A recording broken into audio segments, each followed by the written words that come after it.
Okay, so I'm just going to do a quick video on the creaming method. I'm going to make oatmeal chocolate chip cookies. So we know the creaming method is sugars and fats first, and then eggs, and then vanilla. Okay. So here I have the ingredients laid out. I'll just pull them out here. Just trying to get my shelf in the way. So here's our mixer, our paddle. We have 1.5 cups of brown sugar. That's packed brown sugar. Brown sugar is always packed. And brown sugar is also always, pretty much, I'm going to say always, a liquid ingredient. Then we've got our fats, and what I've got here is a combination, some shortening, some margarine, and some butter, just because I'm running out of things, so I used a hybrid. It'll be a nice mixture. We often mix shortening and margarine or butter in the school because it saves money and makes the texture of the cookie a little bit nicer. Okay, so I'm gonna sugar and fats in there. Turn it on low until it combines a little bit. And of course, we can do this by hand with a wooden spoon if you want to. Turn it up, and you want to mix it till it gets really light in color. There's a fair amount of sugar in the bottom of the bowl that isn't mixing in.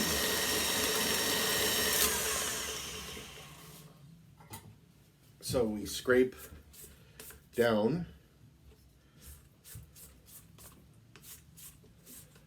in there to try to get that sugar that's on the bottom of the bowl mixed with the fats, okay?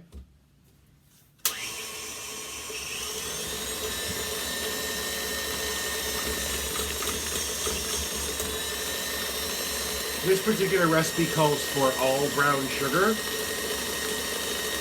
so it's a little bit darker than what it would normally be.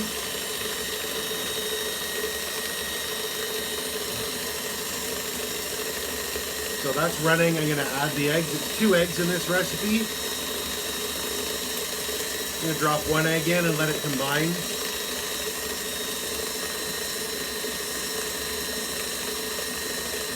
I'll drop the other egg in. We've got 2 teaspoons of vanilla.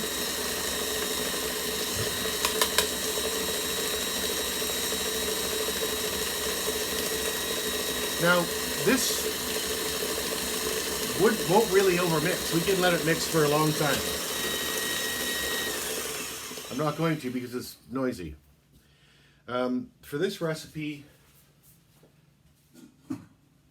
I'm using a little bit of whole wheat flour and a little bit of white flour. Normally it would be 1.5 cups of all-purpose flour, and basically I did a cup of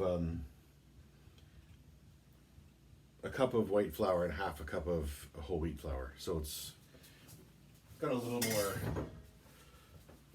fiber in it than what it normally is. That's the teaspoon of salt,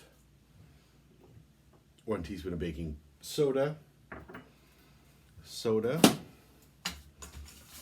in cookies makes them flat and chewy, as opposed to baking powder in cookies, which would make them lighter, more like a muffin top than a cookie.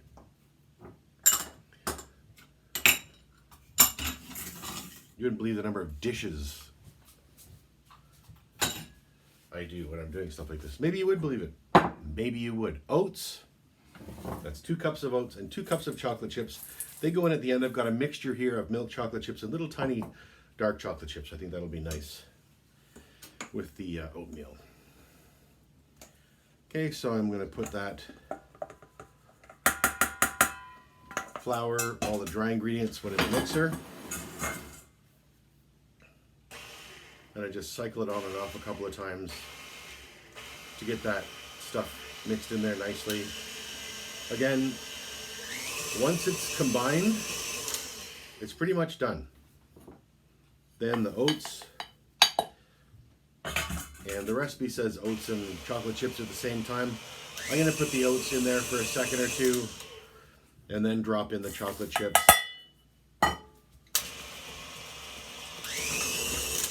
And that's it. They're done. So under normal circumstances, what we would do is I'm going to pull that batter out of there and put it in a different bowl.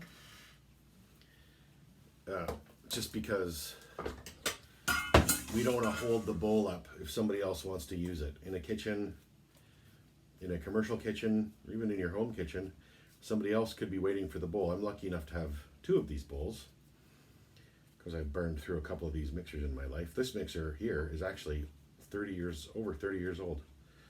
30! Oh, that's unbelievable.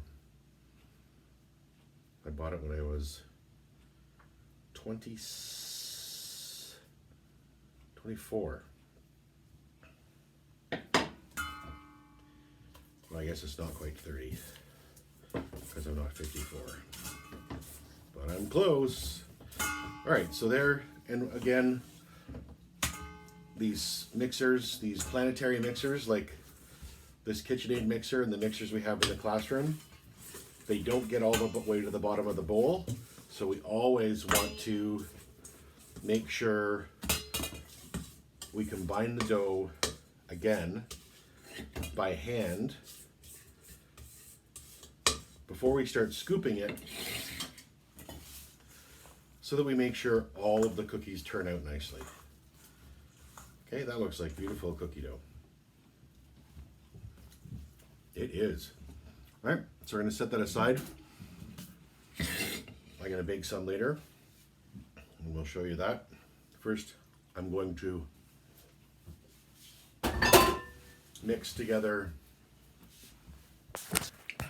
a bread dough. So we'll talk about that in a second. Okay, so the 12 stages of bread making. So the first thing is obviously scaling the ingredients, and then we mix the ingredients, and then we bulk ferment. And then during the bulk fermentation is the punching and folding, which redistributes heat and releases carbon dioxide. Then we have portioning, which, so if we're making, say, dinner rolls, we cut into dinner roll sized pieces, or if we're making a loaf, we'll break it into the size that we need for the loaf. Then we shape, and then we pan, which means either putting it in the pan or on the pan, or whatever the last sort of stages are. So in a dinner rolls situation, you're just kind of putting them on the sheet pan. In a loaf of bread, you're shaping it and putting it in the actual loaf pan.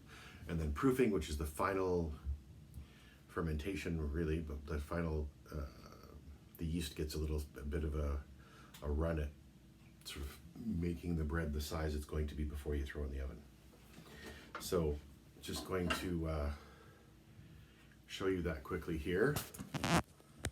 So I'm just going to slide the mixer down, and I have white flour, whole wheat flour, salt, yeast, sugar, 1 egg, and like I said, I'm running out of things, so my milk I'm using powdered milk, which is fine, which actually is pretty good for bread. Then you don't have to worry about pasteurizing it, which we don't do anyway.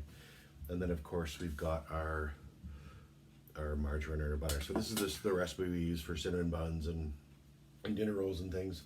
And I have a little lump of dough here left over from yesterday. I made myself a pizza, and should I make myself a pizza again?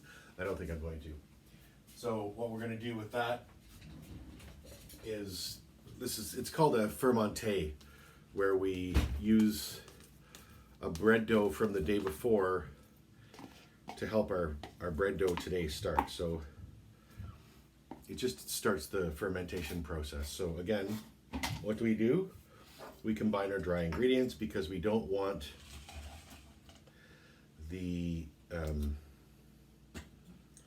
the salt and the yeast to come in direct contact with the water or while they're wet, because it can damage the yeast. So I'm going to put the whole wheat flour in there. I'm going to put the white flour in there. Now this recipe is just about the capacity for this mixer, so it's not going to mix gracefully. Sugar, yeast,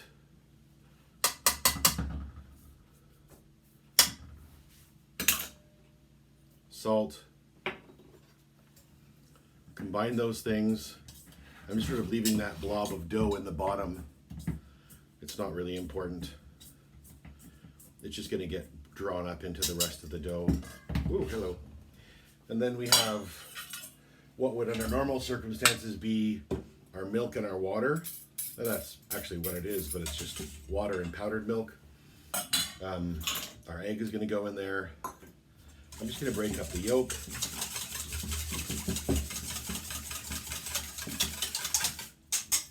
That goes on top. Always adding wet to dry. With the one exception is when we make pain rustique in that huge mixer, we put the liquid in the bottom. But that recipe is not even really supposed to be made in a mixer. So, and then I'm just going to put that's a little bit of margarine, a little bit of butter right on top. Again, I'm starting to run out of stuff, so this is going to go on the mixer.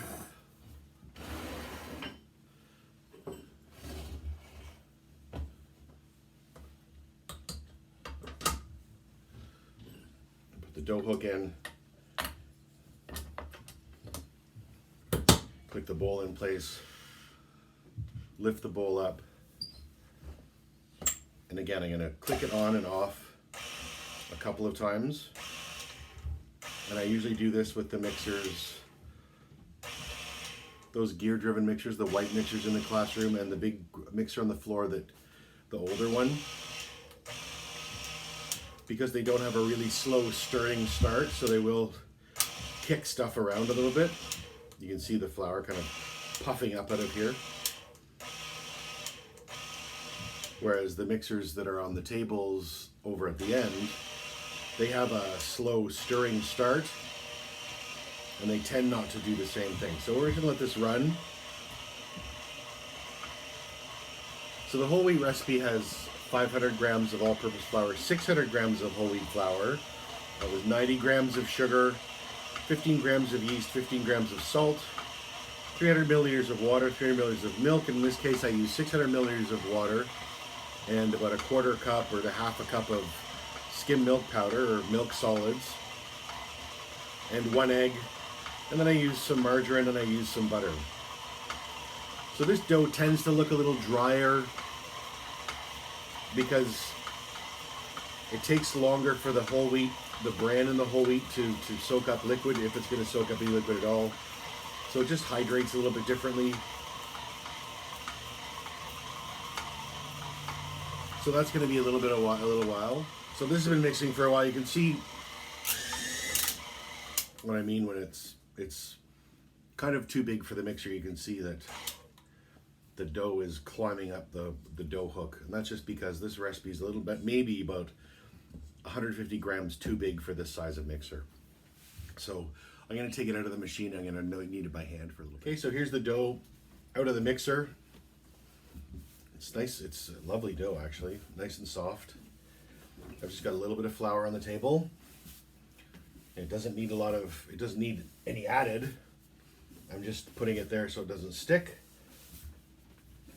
And we want to just knead it, and it wants to look nice and smooth. And pretty much I had it in the mixer long enough. That's a nice smooth dough. People always like to slap the dough, not sure why. All right, so that's now going to, so we've scaled, mixed, kneaded. Now we're going to bulk ferment. So I'm going to put that in a bowl that I've put a little bit of olive oil, a little bit of margarine in or something like that, and I'm going to just set it near where the stove is because it's warm over there. And during that process, I will give it a push and fold once in a while just to sort of let the air out and to distribute the heat. It's a little more important to do it when I'm at home because I don't have a proofer. I just sit it over there, probably on that tea towel beside the grater, and just wait for it. And then, so in the meantime, I'll transfer that to a bowl and set it over there. And I'll probably bake off a few cookies, so I'll just portion those and bake them. I'll show you that, I guess. Okay, see you in a minute. I'm crooked. Okay, so I've got the bread in that bowl. I just put that big old aluminum lid on it just to keep it damp and hold the heat in there if there is any. There's just some from the dough, of course. So I'm just gonna scoop these cookies. I'm gonna do 3. I don't do too many if I do. I mean, these are obviously, this is one of the reasons why I have to get new chef coats every 2 or 3 years, because I keep getting fatter. So I'm gonna try to not have too many cookies laying around for myself to eat. So there's 9 cookies. I will want to squish them a little bit. Again, they always stick, so it's not a bad idea to put some plastic wrap on your hands or grease them. I don't have plastic wrap, but I've got some parchment here. Let's take a little piece of parchment paper.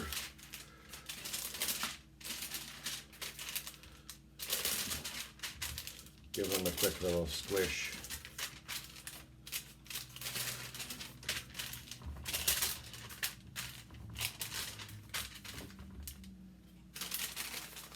Okay, I'm gonna go in the oven.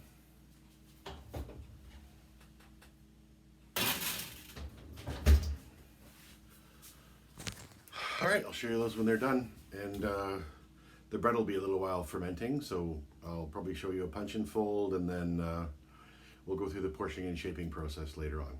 Okay, talk to you soon. So there's our finished baked cookies. I will, they're still quite hot. I'm gonna let them cool on the pan. And that's that. So there we go. There's your cookies. Creaming method, creaming method, creaming method. Talk to you soon.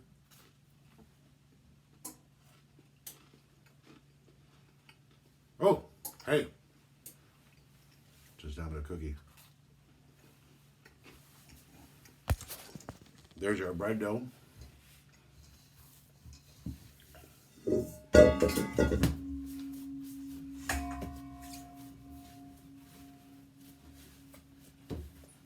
Re-stretching it so the inside becomes the outside.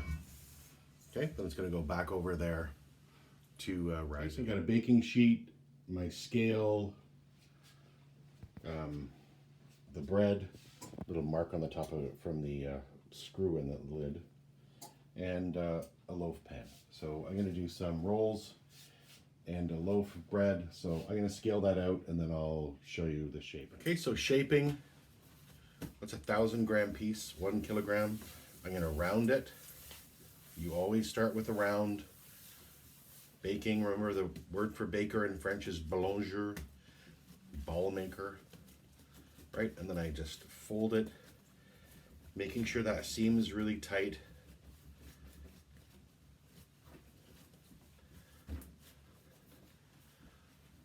And then it evenly fills the pan. Okay, so that's going to be a nice big loaf. These guys just get rounded.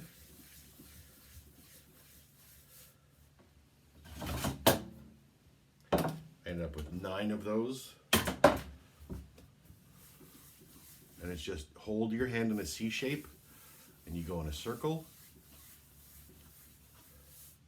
And you end up with a perfect sphere. I don't know how it happens, it just does. Like there's a little bit more movement there. But basically, if you hold your hand just in a C and move it in a circle, if the dough sticks to the table at all, you end up with that perfect roll. And then that, you're gonna like a Kaiser bun or a sandwich bun or a hot dog or a hamburger bun or whatever. I mean, my kids just eat them. All right, so I'm gonna proof those and bake them, and I can show them to you after they're baked. Anyway, so talk to you soon. Bye. Okay, so there's our loaf of bread out of the oven on a cooling rack. If they stay in their pan, they get soggy, same as the muffins. There we are, our burger buns or Kaiser rolls, whatever you want to call them. Also on a cooling rack. And once they're cooled, I'll bag them up and start giving them away in my neighborhood. All right, bye-bye.